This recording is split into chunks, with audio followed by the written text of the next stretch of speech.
From floggings, medical torture, starvation cells, and one punishment so brutal that it killed most prisoners over the week, here's how the Nazi Reich perfected its cruelty, with its victims begging for death. Subscribe to our channel if you want more videos like these. Starting the list off with the starvation cells of Block 11 in Auschwitz. This is also one of the worst punishments on the list. On the surface, a starvation cell doesn't seem all that crazy, right? But back in the days, it was known as the Dark Starvation Bunker and was located at Block 11 in Auschwitz. 1. This was the camp's central punishment block, but what happened inside was so terrifying that victims wanted to kill themselves. However, they weren't even allowed. The prisoners were locked inside a small, airtight concrete cell with almost no ventilation. But what made this punishment so horrific is that they weren't given any food, water, or even light. The goal here was simple: to inflict slow, agonizing, and painful death on the prisoners. Here is how it would work. Firstly,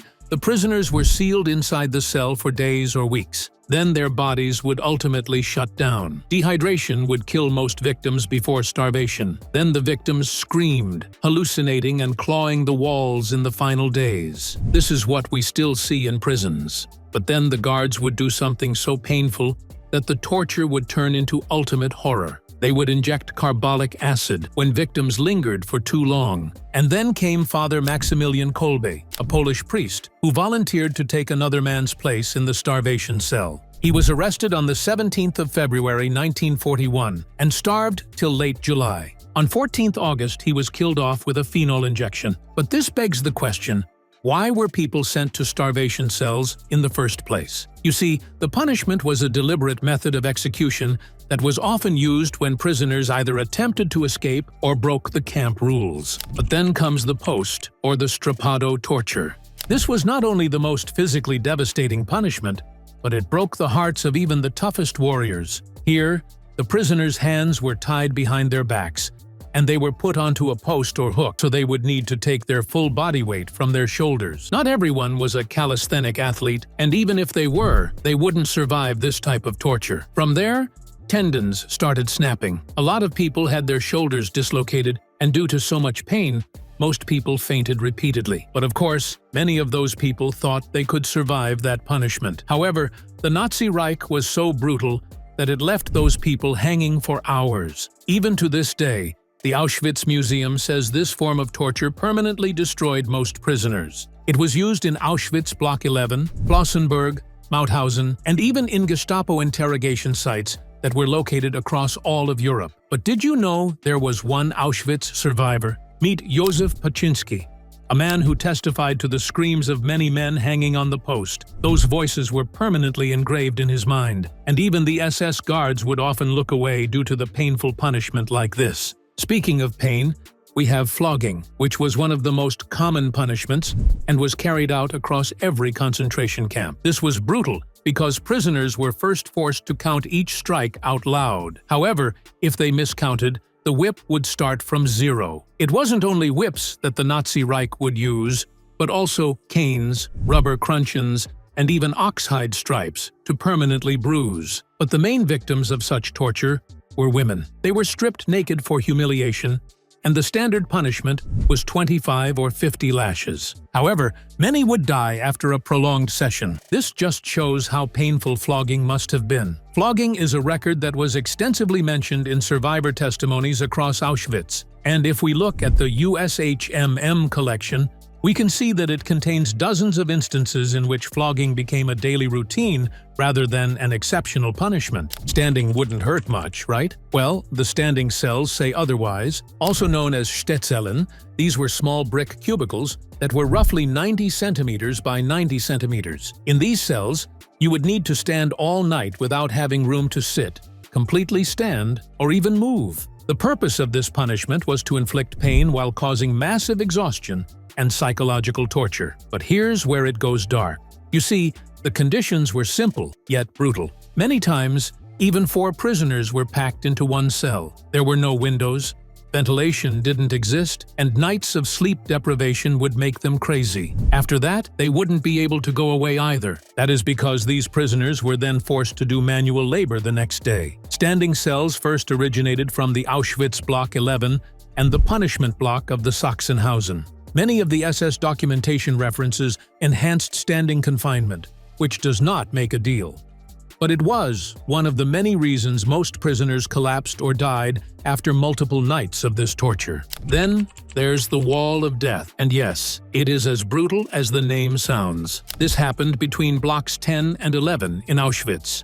Called the infamous Wall of Death, here, thousands of prisoners were shot. The method was so excruciatingly painful that even the shooters were in awe. First, the prisoners were stripped naked and humiliated. Then, their hands were tied behind their backs, and they were forced to kneel before the firing squad. Just look at what painful moments they must have gone through. While the exact number of people shot is still undisputed, historians said that this could easily be over 7,000 that occurred in a single courtyard in just 4 years. Who were the victims? From Polish political prisoners to members of the resistance and Jews from the ghettos, no one was safe from this horror, and no one signed up for it. To this day, the Auschwitz Museum preserves fragments of the original wall as evidence. But what do you think about being hanged on trees? The Gusen hanging and medieval-style torture were something nobody saw coming from back in the days. Invasives were sometimes made to have their mobility limited by binding their arms behind their back and being hung on trees or posts. This was a slow death, and victims were mostly left to die slowly. According to the Jewish Virtual Library records,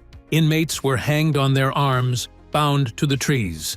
This was a medieval-style cruelty that happened in Germany, but the effects were something so dangerous that they still add fear to our hearts, from chest compression, dislocation, and nerve damage to asphyxiation. Most prisoners would die after they were left too long on the trees. Before we move to the next major punishment of the Nazis, please subscribe to our channel and ring the bell icon for more. Now, we cannot call it one experiment because it was a series of medical experiments that were conducted as a punishment. One of the most messed up experiments was the twin experiment that was done by Joseph Mengele. This guy researched twins, dwarves, and Roma children. Little kids had to go through blood withdrawal until they collapsed. They were given injections of unknown chemicals. There were many severe infections that were created internally and externally, ultimately resulting in deaths. Moreover, the mad scientist would also do surgeries without anesthesia. He even murdered twins so he could compare their organs. This was all in the name of science, but it looks straight out of a fiction book.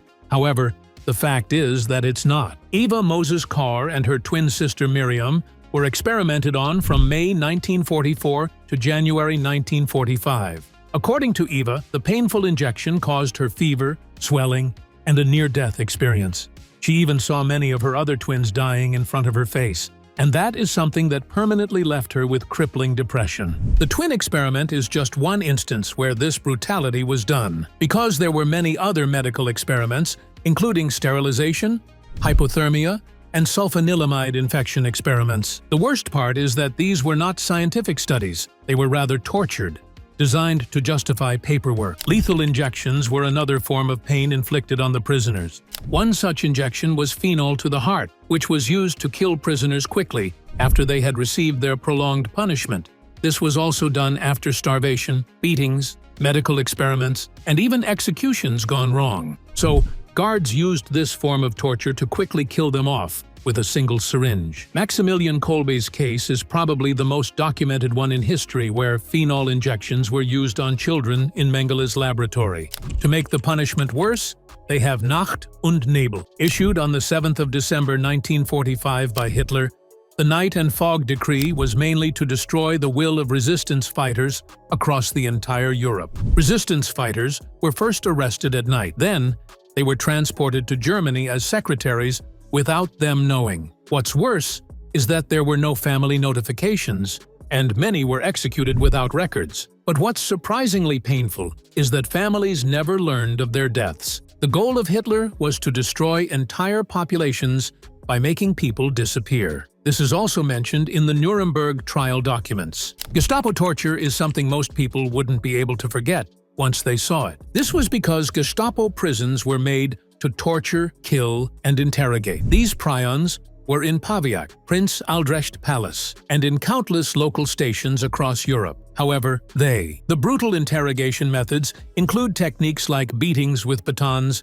and rifle butts, sleep deprivation for days, cold water exposure, burnings, mock trials and executions, and even threats against family. What made these punishments more painful was that some prisoners were suspended from ceilings with their toes and fingers crushed. Many political dissidents, resistance fighters, Jews, and others who were suspected of underground movements were tortured by Nazi Germany's most brutal force, the Gestapo. While most Gestapo tortures were rarely recorded officially, the survivors had enough evidence post-war to be able to confirm that it was all true. Forced labor was another common form of death sentence, and it was Strafkampf as the formal punishment within most German camps. Most people were made to carry 50 to 80 kilograms of stones in quarries. They were filling and emptying trenches again and again. Moreover, people also started clearing snow in freezing temperatures. The sheer pain they had to go through was brutal. Moreover, the starvings were beyond human ability, while they were expected to work excellently. The results? Most men who were assigned to these penal companies died within days or weeks of work. And now we are moving to the last author on the list who is causing psychological damage. While psychological torture